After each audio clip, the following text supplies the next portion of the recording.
Before we begin, here's how to earn continuing professional education credit for attending this session.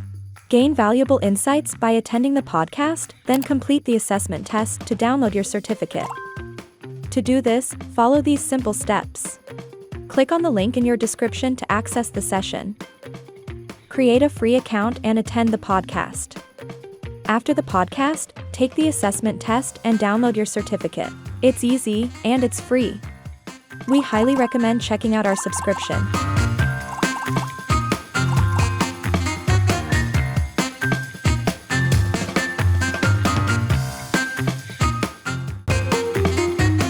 Just when you're saying it, I bet everybody who is listening to this podcast, they're already having a visual picture running in their minds about these scenarios, because a lot of people face this, especially post the pandemic, because working remotely has kind of become like a norm for a lot of people.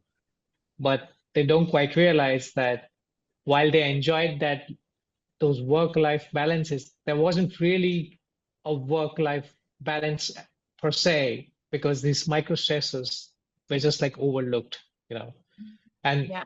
And you've been a strong proponent of talking about the importance of upstream thinking to prevent burnout. That's a term that you've been talking about. So can you elaborate on what that is? Yes. Saul, you really know a lot about me. I'm so impressed that you remember this. This is great. So Yes. Another great book called Upstream.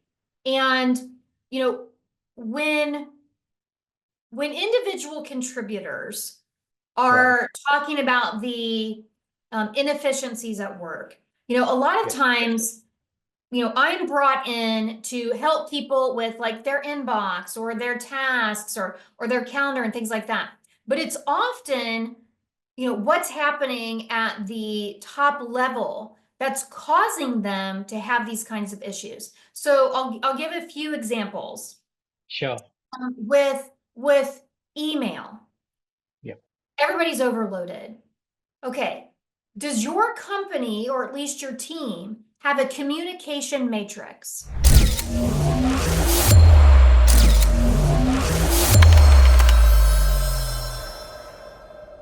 Welcome to another episode of your favorite podcast, We're Trying to Figure Out. I'm your host, Saul. Today, we are trying to figure out how to lead healthier, more productive lives in the tech-driven world. And to shed light on this topic, I'm thrilled to have with me today Marcey Rader, an acclaimed digital wellness and productivity expert and the founder of Rader Co. Marcey, welcome to our podcast. Thank you for having me. I have loved working with MYCPE in the past and with you, and so I'm excited to talk about, how we're working things out. Absolutely. Marcey, your journey from the corporate world to becoming a beacon for digital wellness is inspiring. Can you share a bit about what led to find Rader Co. and its mission? Yes. So I worked for 14 years in the clinical research industry, and during that time, I traveled up to 48 weeks a year for almost a decade. And during that time, I was super, super intense about my work and wanting to get promoted, and was very task focused. I wouldn't go to bed until I got to inbox 0, and I made sure I had all my checks, done on my task list and everything. And at the time, I saw that as, something to aspire to, and that, I had very high discipline and willpower and so on. And towards the end of that life in clinical research, the last few years, I was a trainer and then a training manager. And the last so one of the groups that I trained, it was about a 6 weeks training. And the last couple of days were trainings that were just Marcey trainings. And so around their inbox and time management and their calendar and how to get all their tasks done. And that was everyone's favorite part of the training. So I thought, maybe I could have a business at this. And I knew I needed to do something different because it was starting to affect all the travel was starting to affect my health. It was starting to affect my marriage. And so I started the business, and originally it was just focused on business travelers. And it was really about getting it all done.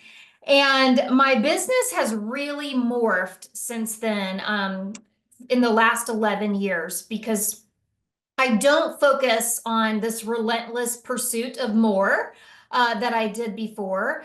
And I have recognized as I've gotten older, I've turned 50 this year, which I was very excited about. And, you know, that that type of drive ended up not being healthy for me.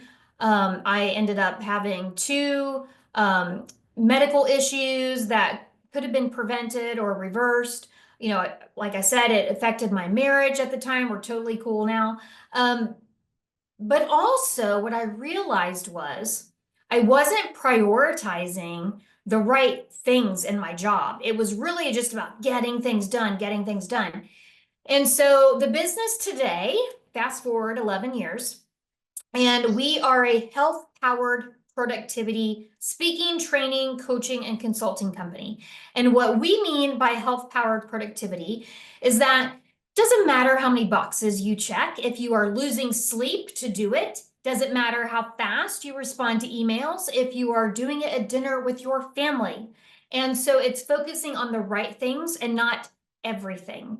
And so me and a team of coaches work with individuals and companies to help reshape their policies, reshape their behaviors, so that it's not about just, output, it's also about total well-being. No, absolutely, absolutely. And this is really radical. In fact, you have also transformed my life a couple of years back when I was attending one of your webinars. And in fact, I was moderating one of your webinars, and that's when I learned the concept of telepressure, and which has really changed my life. So I can vouch for whatever you're saying, I'm a living example of it. But yeah,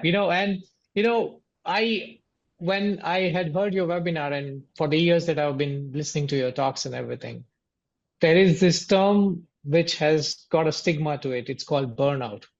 Yeah. And a lot of people talk about it. You're overworked and then you're like, oh, you're going through a burnout.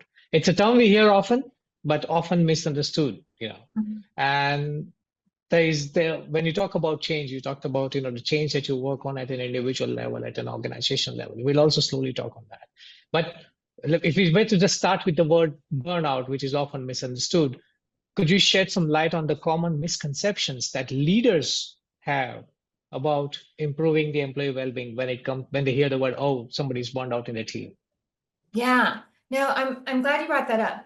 So burnout is a real thing, and burnout can result in physiological changes within your employees if you are a leader, where the microstressors that occur throughout the day, all the rings, the pings, the buzzes, the notifications, all these microstressors add up. And if our blood pressure is 120/80, say, and we're constantly getting like under this little bits of stress, then it's 130/85, then it's 140/90, and it goes up a little bit. We're not feeling that from day to day. It's not until we go to the doctor the next year and they're like, oh, your blood pressure is now, the normal for you now is 140/90 or 150/90.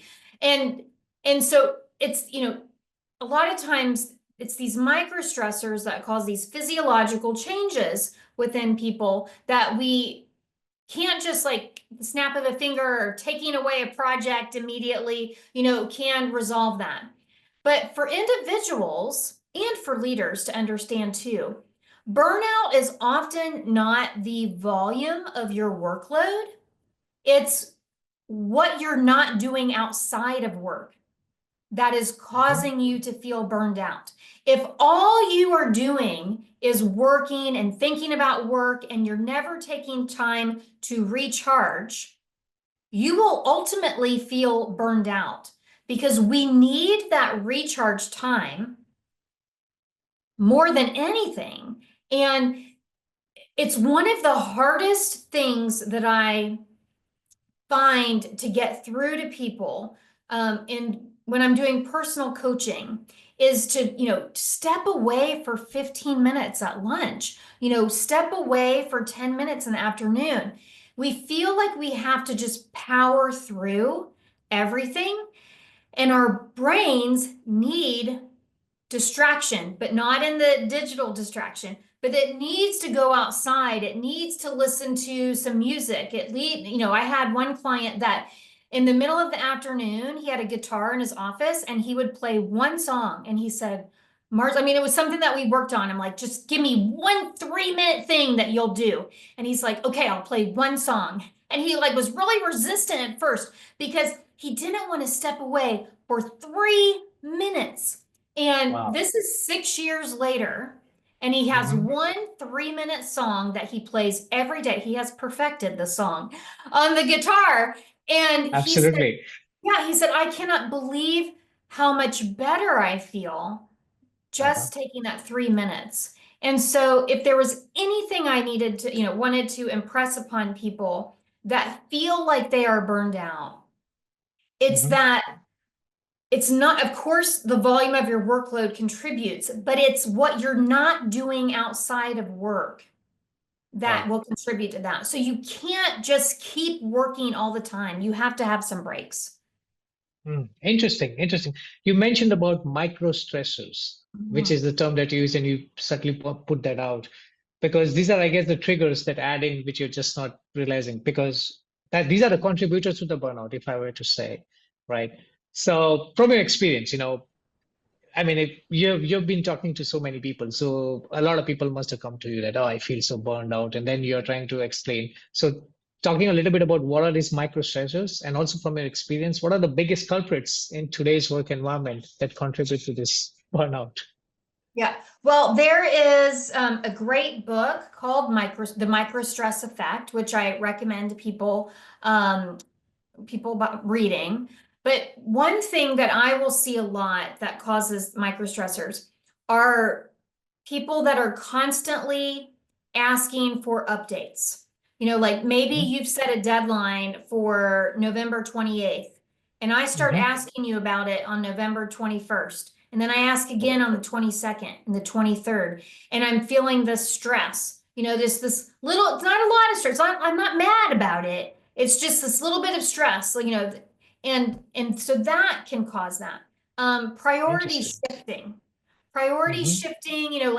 where I actually had a little bit of an argument with a leader once that swore that she had 8 priorities. And I said, you cannot have 8 priorities. And we had a very long discussion and we narrowed it down to 3. And I think that's the max. But if everything is important, nothing is important. If everything's a priority, nothing is a priority. And when your team members aren't clear on what their priorities are, or if we are expecting them to respond to everything with urgency, then we will never really understand what is urgent. And people are feeling this terrible urgency all the time. And it's worse for people that work remotely. And Saul, here's why. So when we are at home, we are often afraid to step away from our desk for even just a few minutes, because if somebody pings us and we don't respond immediately, they're going to think I'm not working. Saul's going to think I'm just watching TV or something. And when I'm in a webinar and I say that, people go nuts in the chat. This is me. This is me. I'm afraid to step away. I'm afraid to go to the bathroom sometimes. And if you were in the office, you might go out for lunch even. You might actually drive to Panera and get food and bring it back. But when we're at home, we feel like we have to eat at our desk, because if we go out on our deck for 20 minutes and eat something, it makes us nervous. So that is a micro stress that a lot of people that work remotely feel. But also, if there are leaders that are in the office and their workers are remote, there's something called productivity paranoia. and Uh-huh. they're worried about, like, are they actually working? Are they actually working? Subconscious or not, they will over communicate with the people in at home. And sometimes it's because they want them to feel included, and Right. they're gone. So but then other times it's this paranoia. And when we work remotely and we're Mhm. over communicated with, or I'm sorry, when we work remotely and we get a notification like a Teams message or a Slack message, it's actually more disruptive than if we were in the office. Because if I'm in the office with you and I see you walking towards me, I know you're coming to talk to me. Yeah. But you also get my visual cues that maybe I'm like super concentrating and you don't Yeah. interrupt me. Yeah. So Yeah. it's these little things. Do you want to earn CPE credit? Take this course of MyCPE 1 to earn free credit. Click the link in the description to get started. Very, very interesting. Very, very interesting. It's just when you're saying it, I bet everybody who is listening to this podcast, they're already having a visual picture running in their minds about these scenarios because a lot of people face this, especially post the pandemic, because working remotely has kind of become like a norm for a lot of people. But they don't quite realize that while they enjoyed those work-life balances, there wasn't really a work-life balance per se because these micro stressors were just like overlooked, you know. And Yeah. and you've been a strong proponent of talking about the importance of upstream thinking to prevent burnout. That's a term that you've been talking about. So can you elaborate on what that is? Yes. Saul, you really know a lot about me. I'm so impressed that you Uh, remember this. This is great. So yes. another great book called Yeah. Upstream. And you know, when when individual contributors Right. are talking about the inefficiencies at work, a lot of Yeah. times, I'm brought in to help people with like their inbox or their tasks or their calendar and things like that. But it's often, what's happening at the top level that's causing them to have these kinds of issues. So I'll give a few examples. Sure. With email, Yeah. everybody's overloaded. Okay. Does your company or at least your team have a communication matrix that lets everyone know, if this, then that? If it's this type of communication, it's an email. If it's that type of communication, it's a Slack or a Teams message. If it's this, it's a Zoom meeting. If it's this, it's a phone call. Do they have clear indication who needs to be on the to and who needs to be on the copy, on the CC? So that's something that, like a communication matrix, could help alleviate those issues downstream. Yeah. And Now I so, hear you there. Now I hear you there. In fact, I often hear a lot of people say that this meeting could have been just converted into one small email. I yes, mean, you hear that a lot. yes, yes. And then another example is, you know, I always say companies will be in email hell until they get a project management system. And I Hmm. am continually shocked by the number of companies and the size of companies that do not have a project management system, because that could be all of the email back and forth could be Hmm. alleviated by one project management system. And some companies, they have like 8 or 9, every team's using a different project management system, and they're having Yes. to email each other, what's going on with this, what's going on with that. And my company is small, but we don't email each other. We do everything within ClickUp. I never have to ask if something is done because I just look in the project management system. And so that is something upstream that, Mhm. yes, it costs money to implement. And yes, it Yes. costs money to train your employees. But downstream, you will save so much time and stress by having everything in one place. Very, very interesting points. The communication matrix, which was very well, very interesting, and also for the point that You brought a very interesting point, having one single project management system. That's very critical because, like you rightly said, each team or probably different divisions are using their own, and plus there is that, or they could have just one, but then they also got those micro project management tools that they're using. Like they probably also have like subtasks created in their teams that they're using apart from that project management software and so forth, or maybe sticky notes and God knows what's not. They're putting all that in, you know. I Yeah, mean, or even just a project management system in general. Just mhm, like just having something to manage their tasks in there, because a lot of times company, here's another upstream thing that yes. when you roll out any kind of software or program, Mhm, I very little am I seeing companies giving the right kind of training for that right, software or that tool. right. Like Yes. Microsoft 365 has been out for a long time, and we have two software specialists on our team that do training in the Microsoft 365. And I'll Hmm. talk to companies about, like, when you rolled out Teams, did you actually train people on Teams? A little bit. Well, then now people just use Teams like they used email before, and they set it up that way. Yes. That's not how it's used. And then they'll also have things like Microsoft Planner or Microsoft Project Yes. or all these things that they're not even using because they don't even know that they exist. Yes. Yeah. Yes. And so it's providing that training upstream and not relying on your IT. The poor IT people, they're expected to be able to know all this and train it. Whereas like we have people that's all they do is Microsoft training.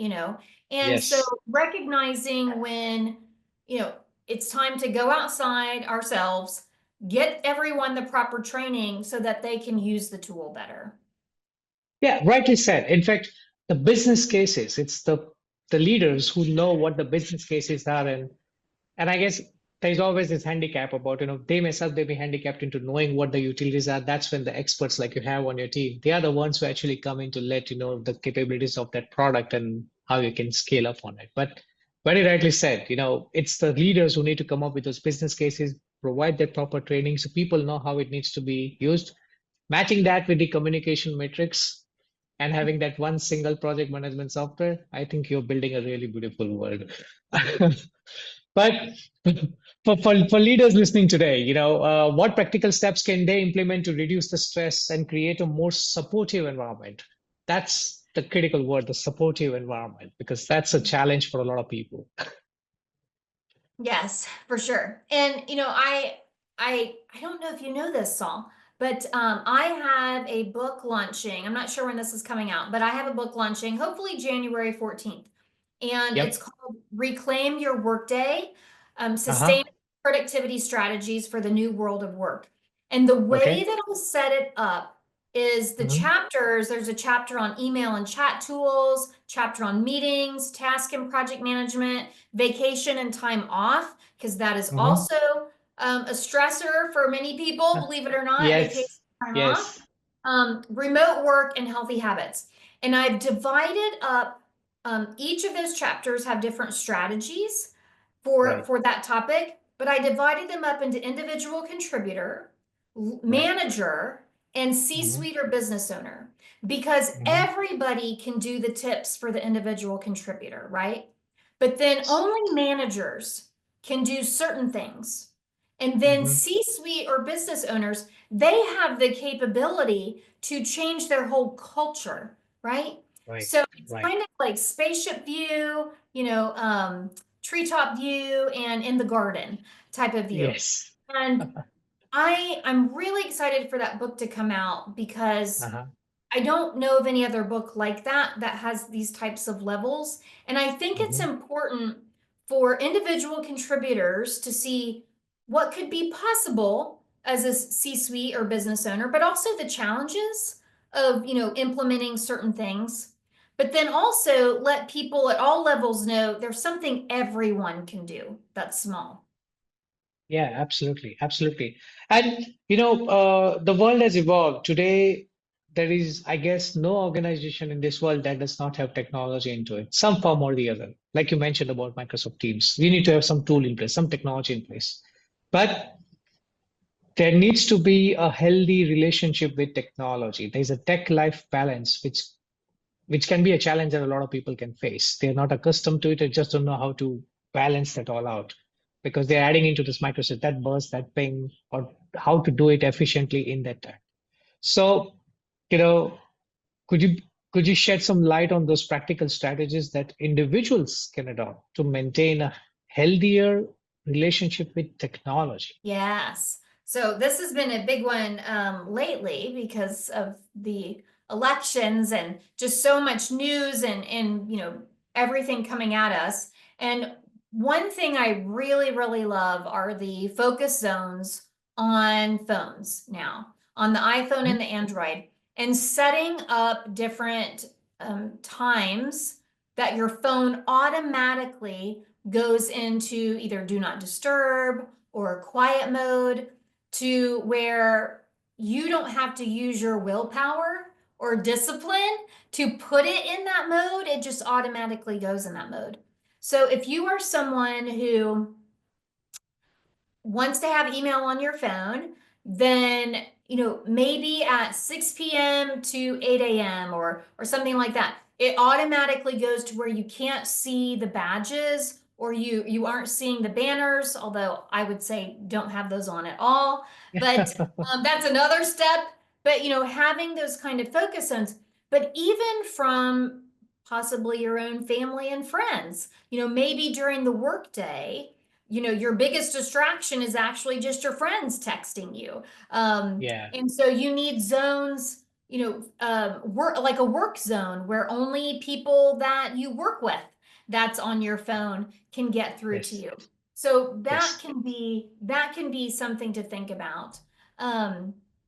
But you use the term tech life balance, and I think that we don't use the term work life balance very often. We say tech life balance because when people say to us, "Oh, I don't have good balance," it's often because we feel like technology is infiltrating our lives. And one of the big themes of my book is this always on culture, and that a lot of companies they say that they don't have an always on culture, but they do, because they are somewhat expecting people to, answer emails or, at night or on the weekends.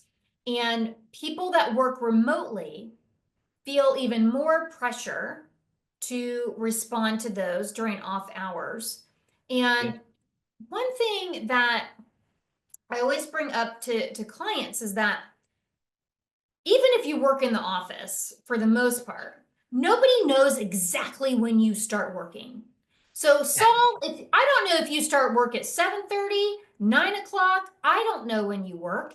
So Right. if you email me back at 8 or 8:30 in the morning, okay, I don't know if you just walked in the door, if you've been there a half an hour. I'm not just sitting there waiting for you. So why not take the first 30 minutes of your day at work for you to get something that you want done before you go into your inbox, which is another person's agenda? Yes. Yes. Now, very well said. Very strong words, in fact, to get something done for you instead of going into the inbox, which is another person's agenda. Very well said. Very well said. And for you to have been this digital wellness coach for so many years, I'm sure you must have had your own picks of tools and apps that you would probably recommend, or probably the ones that you use that help monitor or limit this screen time effectively. Could you share some of those with us? Yeah, so I use the Google platform, and Uh-huh.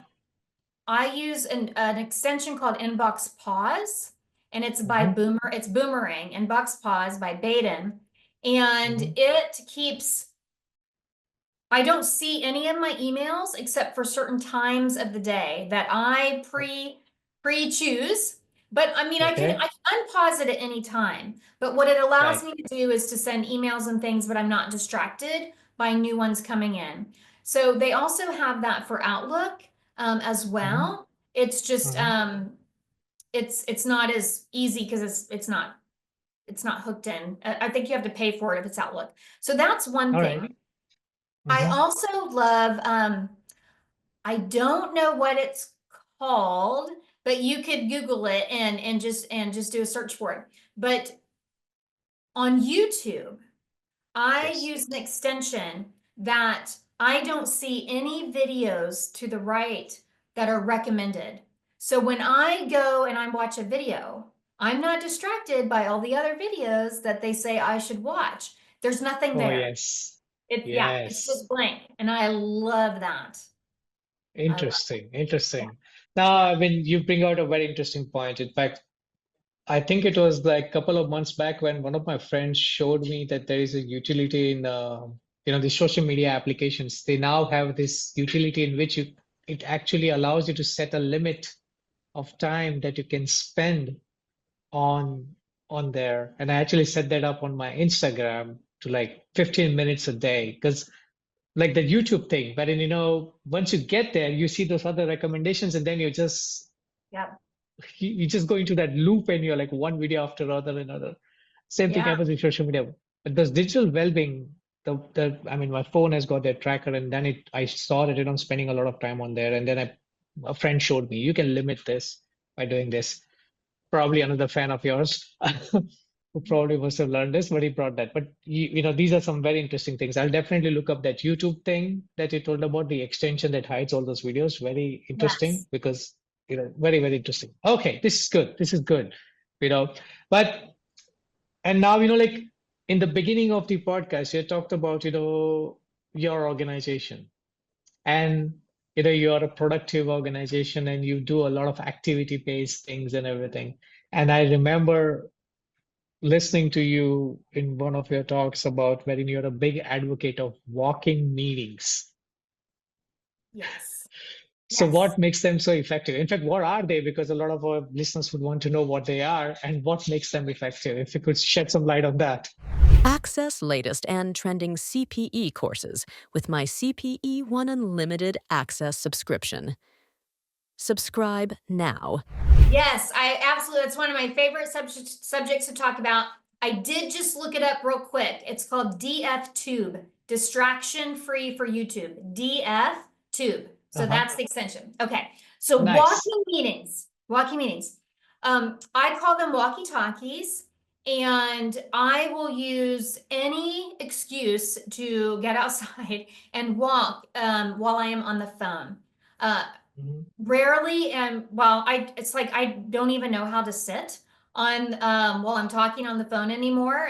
I feel very uncomfortable, so I'll either pace in my office or I go outside to walk. But walking meetings are not just good for your butt, they are good for your brain. It has been proven to increase creativity and collaboration. It is great to do for one-to-ones. We do not need a screen all the time. We don't need to always see each other. And sometimes we're actually less distracted when we are not in front of our screen. And as an example, I have a program called Find Your Meeting Mojo. And I just Mhm. gave the presentation last month to a pharmaceutical company. And one of the women a month later said, there was an all company call. And so she said, I took it while I was walking my dog, and I paid more attention. Yes, of course you did. Because when you're sitting in front of the screen for 45 minutes or an hour, however long the meeting is, it's hard to just sit there and not look at your email or type away. But if you're Yep. just outside and you're listening, you're able to focus more. So it's one thing too, like if you're in person and you're walking side by side, then people tend to be more open and honest. And it Yes. also reduces real or perceived hierarchy. So it's great to do with your teenage kids Mhm. or with your spouse, but for one-to-ones, it's great to do it that way. So you can think about one-to-ones Also, just anything with like two people, 2 or 3 people or less, just, ask yourself, do I really need a screen? And if you are both remote or you're in 2 different cities, then why not just talk on the phone and both of you walk at the same time? And you get a little bit of exercise. And I absolutely love them. I'm in Raleigh, North Carolina, and I am known for doing this. And often I have a museum that I will meet people at, or a state park, and I will schedule 2 or 3 in a row, and people will ask to get on my schedule for my next, like, when's your next walking meeting opening? And they know Yes. that's part of it. But that's how I do a lot of my networking. And people will always say, oh my gosh, this was so much better than yet another coffee. Had I known earlier, I would have definitely scheduled this podcast to be another walkie-talkie podcast. Had I known earlier, No, I would that's have okay. really loved this. But I will tell you, there's a guy named Gene Gurkoff who has an Uh-huh. app called Charity Miles, and he has a podcast, and he does his podcast interviews walking. And Tim Ferriss has also started experimenting with Uh-huh. recording his podcasts while walking. So Interesting. I'd love it. Yeah, yeah. Very, very interesting. I guess it all comes down to a culture, right? You want to incorporate an ideology, you want to incorporate a culture. And with organizations, this movement-oriented practices, as I would call it, like this talking as well as having these practices in place, it can be difficult for a lot of leaders because it's difficult for them to absorb that concept. Yeah. But at the end of the day, it has to come from the top. Yeah, I mean, Yeah, an executive yes. cannot just, an executive cannot just start one day and like, hey, I want to take this meeting walkie-talkie. Can't Yes. happen. But so leaders need to encourage their teams to integrate this movement-oriented practice. But how can they do that? What do the leaders need to do to encourage this kind of practices into the daily routines? Well, I spoke at a company called Horizon Farm Credit a couple of years ago, and Right. it was such a profound um, response that I cried when I got this email. One of the managers there decided to experiment with this, and I have a whole blog post about his experiment. But his team just loved it, and he felt so much more connected to them. And it was, it's just getting people out of the office, getting people out of their environment, kind of like you can kind of let your guard down a little bit.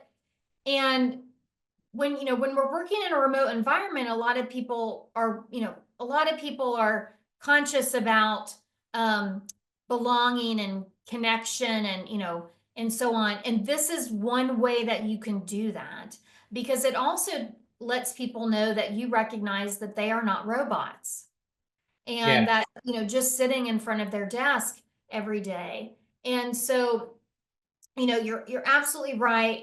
It needs to be encouraged from the top. And that's where I always say start with one-to-ones. Yes. Yes. And probably not on the screen. Like Right. Yeah. maybe the cafeteria, or maybe just a walk outside the office building or something like that. Yeah. All right. I spoke in Dubai about 9 years ago, and for Emar Properties. And Emar Properties is the company that built the Burj Khalifa.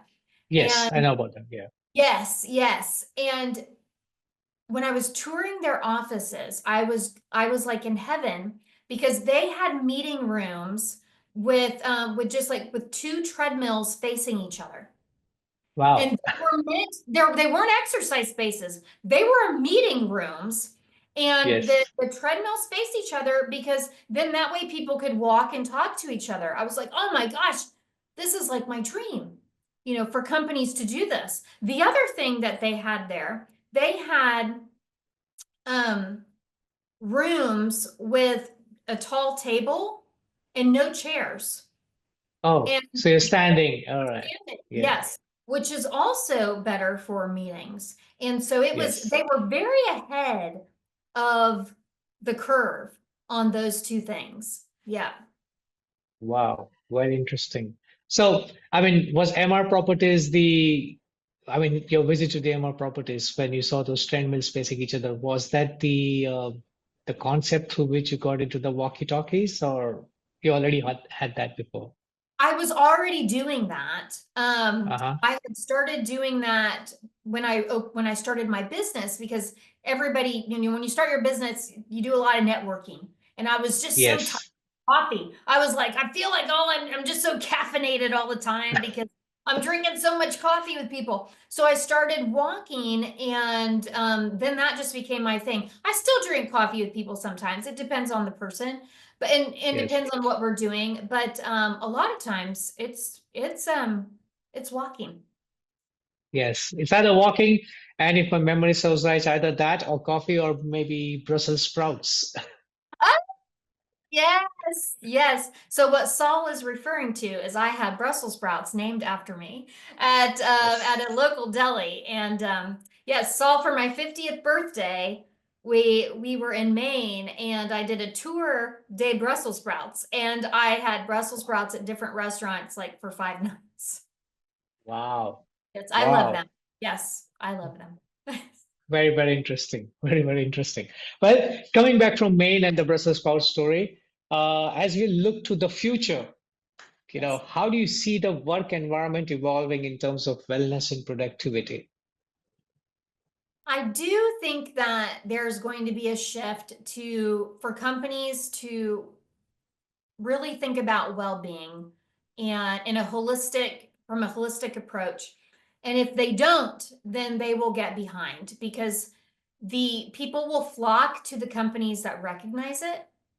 Yes. And, there are 12 countries right now that will fine a company for emailing an employee off hours or expecting them to work during off hours. Now, uh, I'm not I'm not a fan of government regulation of this.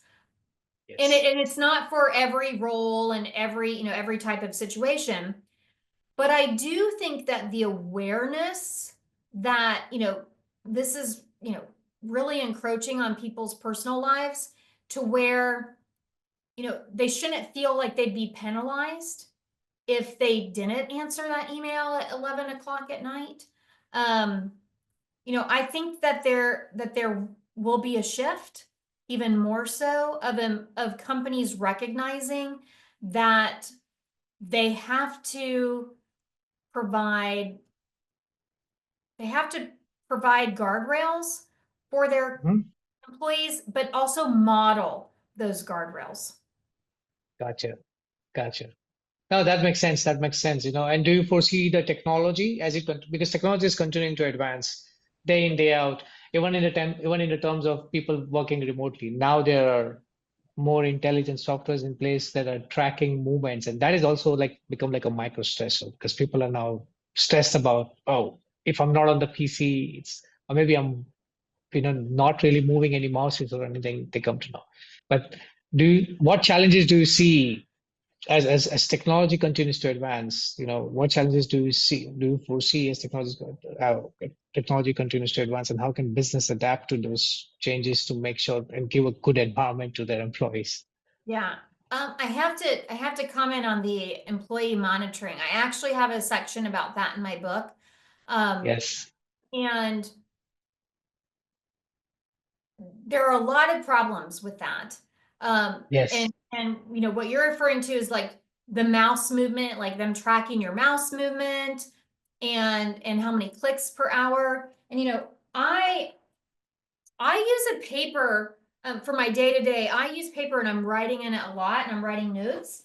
And I have seen employees, I have actually seen a screenshot of an employee's review or employee uh, email from their manager that wondered why they weren't engaged on the call because they weren't moving their mouse on a call. It was a meeting where they were supposed to be listening, and everybody else is like, mouse was moving around and stuff. And what she told him was, well, first of all, I was just listening. and I was also writing on a piece of paper.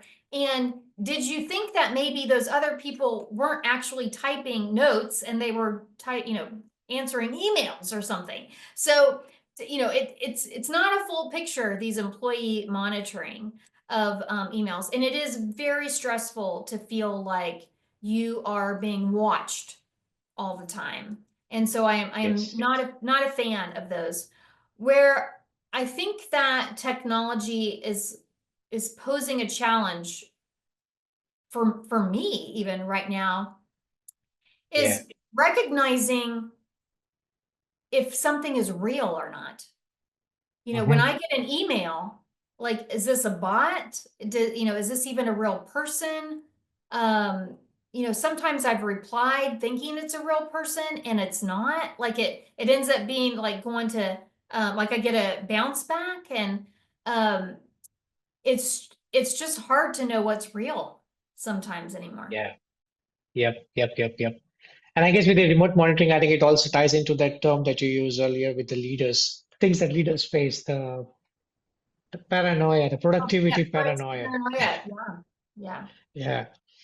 The I mean, worst, like, the worst I ever heard though, song was somebody that they had to sign into Zoom and have their camera on all day while they worked.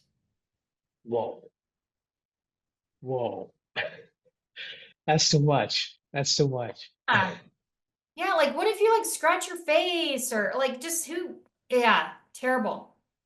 Yeah, it is terrible. It is terrible. Well, but I'm sure that there's always the pros and cons. There's also the good side of technology that a lot of people are able to embrace, like the ones that we talked about applications available that is able to create that distraction-free environment for you to have that proper tech life balance and have all those things going.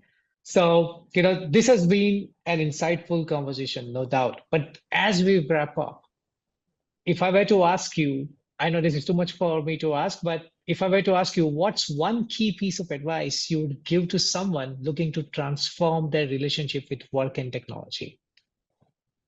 One key piece of advice, I would say turn off your email notifications.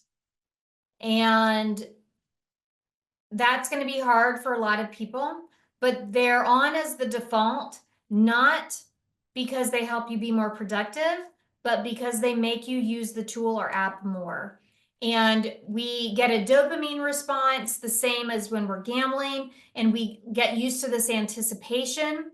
And that is, it doesn't do you any good to read the subject line of one email while you're in the middle of another one. So it feels a little off for the first day or two, and then you'll never go back. You'll never go back and turn them on again. No, I believe you. I believe you, and I completely can vouch for what you're saying because that's exactly what I do as well. I've got no notifications for any of my emails or my Teams or anything. No notifications. Like you rightly said, before you turn on the application and be part of somebody else's agenda, you want Right. to only be a part of it when you want to be a part of it. Otherwise, you have your things to do. Yes. I mean, You I'm control in a your constant, device. You I'm control your sorry. device. You control Yes. your device. Don't let your device control you. Yeah. No, absolutely. And I mean, like, I've always been a fan of all your, wellness tips and everything. So, it's been a pleasure. Well, before I let you go, where can our listeners learn more about you and Raderco? HelloRaderco.com, HelloRaderco.com. And my last two books, workwellplaymore.com. And then my newest book, which will be out in January, is called Reclaim Your Workday. Okay, are you going to be planning to have a website similar to the Work Well Yes, Do at More? reclaimyourworkday.com. It's there. It's just a coming soon right now, as of today. Well, I mean, like, this has been great. Thank you, Marcy, and thank you for all our listeners for tuning in. As I say, always stay balanced, stay productive, and as always, keep innovating in everything you do. Cheers. Access latest and trending CPE courses with my CPE One Unlimited Access subscription. Subscribe now.